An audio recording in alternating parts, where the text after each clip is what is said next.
కాలం ఏ రేంజ్‌లో మారిపోయినా, లైఫ్ ఎంత బిజీ అయిపోయినా, ఆషాఢం అనగానే మన మనసు తెలియకుండానే చిన్నప్పటి జ్ఞాపకాల్లోకి పరిగెడుతుంది.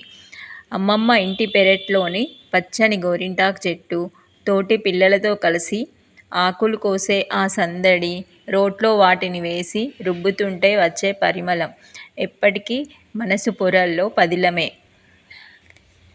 అలా గోరింటాకు గురించి చిన్న కవిత విందామా?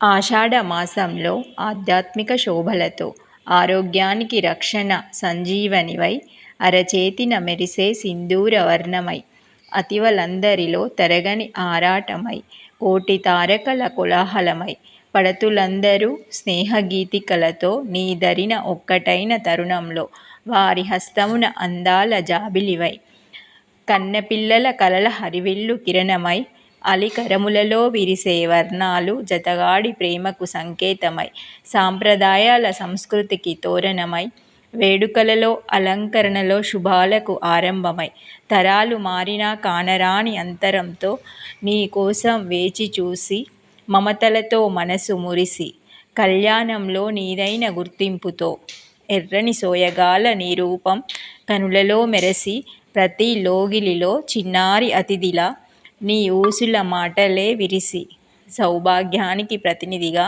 ఇంతులందరికీ అపురూపం.